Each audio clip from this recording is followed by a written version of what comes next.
But we got Amy Smith. She's the head coach for Utah State Gymnastics. She brought Rebecca Wells with her. Great performance and competition just this last weekend. And now we know they get to do even more, a nationally ranked program. Coach, thanks for coming down and spending time with us here. Thanks for having us. We love getting it out there because we think we got a great product. So thank you.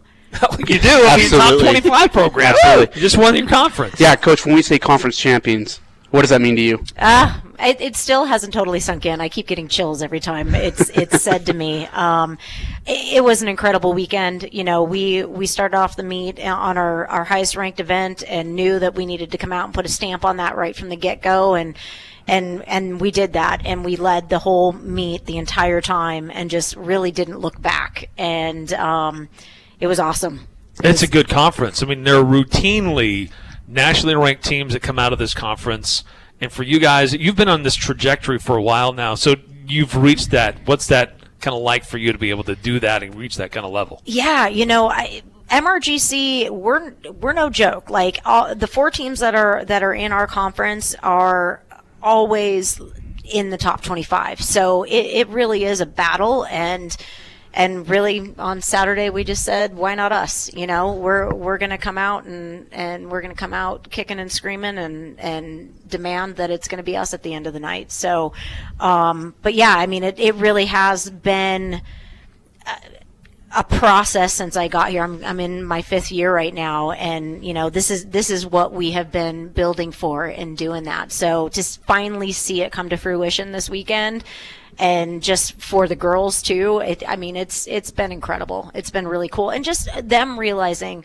what it takes to work at that level, and what you can accomplish when you focus on those details and getting it done. So it's really cool. Selected to compete at the Norman Regional, which is hosted by, of course, number 1 Oklahoma. Go figure, right? Mm-hmm. March 30th through April 2nd. So what is your schedule like, getting ready to prepare for the regional? How do you guys do that? That's a great question. We had the selection show this morning, and I haven't even got to print out all of our stuff yet. And, you know, it's still a relatively new format that we're kind of getting into, and it happened, I think we did it once before COVID happened, and then that year we didn't get to have a postseason, and then last year everything was still kind of weird with COVID, and, you know, the timing of everything of going to the regional meet was very different. So hopefully this year it's going to be more normal, and we're just kind of trying to figure it out. We'll be heading out there next Tuesday, and we'll have Wednesday off. We'll probably go and see the play-in that's happening, the 2 teams. And then we compete in the morning session on Thursday, and are hoping to parlay that into to making the 3rd round of the regional and going from there. So that's kind of what it looks like. Do you do anything different because you have such a long break in getting ready for regionals, or anything you do different with regards to practice and such? Hey, we're not going to fix what's not broken right now. Good point. Great point. Yeah. You know, so it is a little bit longer time in between than what we've had in regular season and whatnot, but like I said, I mean, I feel like we're moving in the right direction, and just keep doing what we're doing, and yeah. So you kind of alluded to this, but just a little bit more clarity. When you go to this regional competition, there are multiple schools you're competing against. There's one session, there's another session, but you said maybe parlay that into another round. Like, how does that work from a competition standpoint to be able to play or to compete more and to continue to advance to be able to hopefully get even higher than you are right now? Yeah, so like I was saying, on I believe it's Wednesday, there's a play-in. There's 2 teams that will be in a dual meet, and the winner of that meet will qualify to compete the next day. And then we have 2 sessions. It's going to be 4 teams competing in the morning session, which we're in, and the top 2 teams of that session compete against the top 2 teams of that evening session. We have a day off, and then we'll compete on Saturday. Okay. So so that's kind of how it progresses, and then those top 2 teams on Saturday are who advance to the national championship in Dallas-Fort Worth. And like what we were talking about with individuals and whatnot, you know, last year we had Rebecca get beat out in a tiebreaker on floor. So it's really the highest score of a non-qualifying team on all around, and then each of an individual event. So we've got a handful of athletes that could definitely get in there if we don't qualify as a team. So it's pretty exciting, the level of gymnastics that we are doing at this point. So and I just teased this before we went off air, but it really does bug me for how talented this team is, and help me just understand how this works.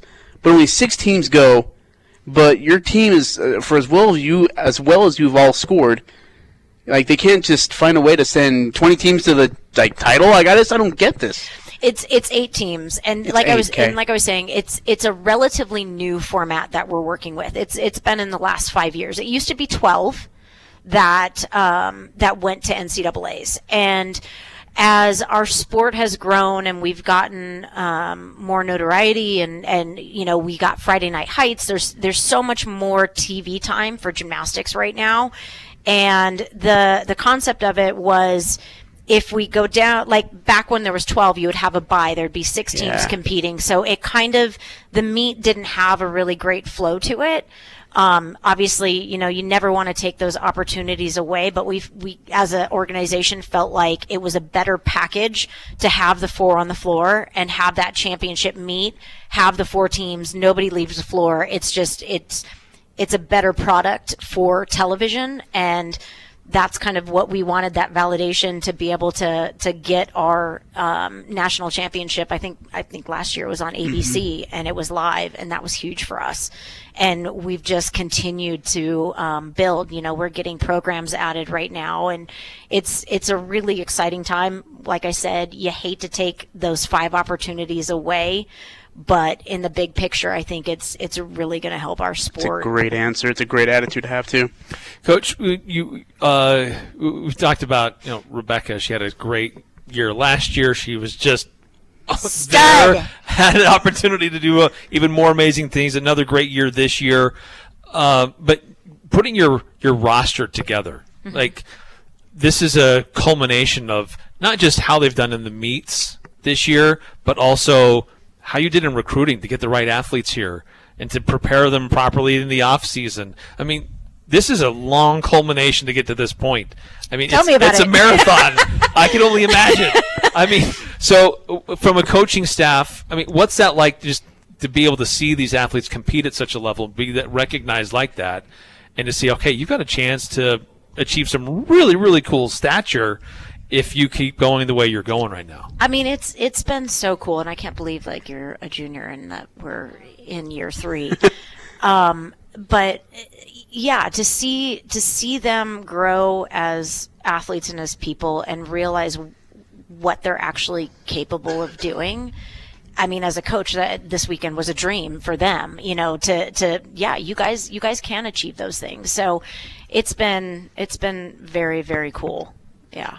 I was in Las Vegas with Amy Crosby, and I asked her about Brielle Clark, and she said, "Can I politely correct you? It's a team thing." And with them, do they support Brielle Clark? Is she great at what she does? Absolutely. But there's always been a team sport for at least Amy Smith and the Aggies. Can you just talk about that? Well, it's so interesting. Our sport is so when you come to college, it ends up being a team sport. But when you're in club, it's like you're doing it for yourself for the most part, and it's like, what you do is what you do. And it's very interesting coming to college, because you realize when you're in a lineup, what you do affects everybody else, and negative or positive. And so for us as a staff and as a program, I mean, how many times have you heard me say attitude and energy this year? I mean, it's that is really what we focus on.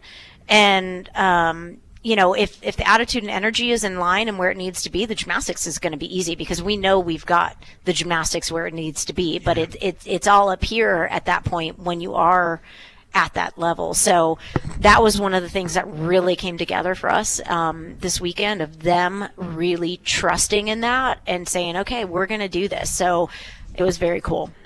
Coach, thanks for your time. Congratulations on all the Thank success for the you. team. It's well deserved, absolutely Thank well you. deserved. Well, we hope to keep going. Absolutely. So, yeah. We'll keep it going. In fact, we're going to actually turn the headset over to Cool. Rebecca Wells Thanks, you guys. as we continue to talk Utah State Gymnastics. Great season for them.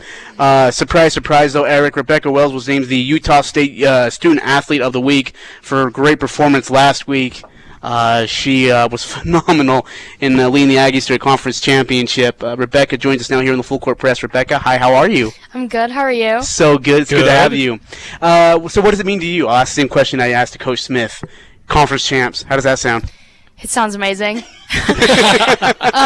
Just working so hard this season with our team and like building each meet. We started out in preseason and we got that blow-up ring, and just like having that in the gym and keeping that in the back of our heads, it's just surreal that we finally made it come true. When I was just going to ask you, as close as you came last year to moving on and achieving even greater heights, was that did you use that as a springboard to come into this season, or was it kind of frustrating that it took you a while to overcome that frustration of not being able to get it? You were so close, just came down to some tiebreaker. How did that kind of fuel you for this year, or did it kind of set you back for a minute? Because you're back where you were. I mean, you've already achieved some awesome stuff, but how did that affect you kind of coming into this season? It motivated me for sure. That was my first time doing all around at regionals last year, so I was trying to make nationals for all around, and then I ended up tying for first for floor, and that was like kind of a shock to me. I was like, that was kind of cool. So I feel like it didn't really set me back. It more motivated me for this year to try to get that goal again of making nationals. This is courtesy of Wade Denniston, your wonderful SID.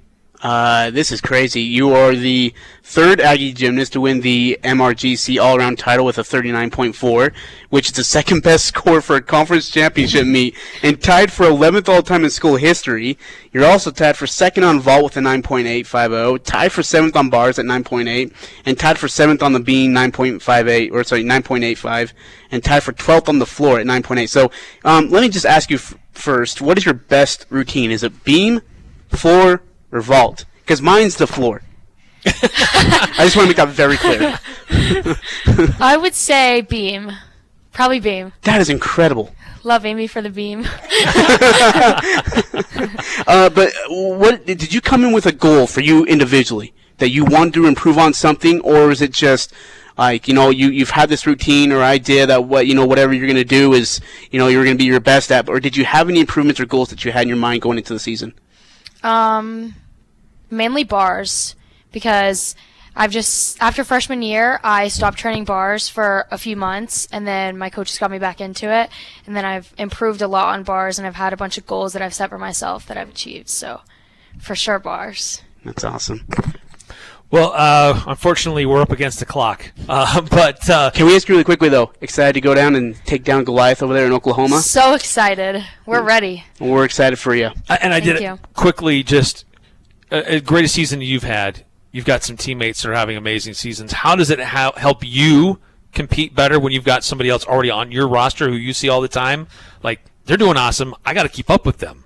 Mm-hmm. Does that help kind of fuel things for the other teammates as well? For sure, yeah. When other people do better in gym and you can see people pushing themselves, it motivates the whole team and helps us get that good energy and that good attitude that we always talk about. That's awesome. Well, thank you guys for coming down. We appreciate your time. Thank you. Best of luck next week. We'll be keeping an eye on it.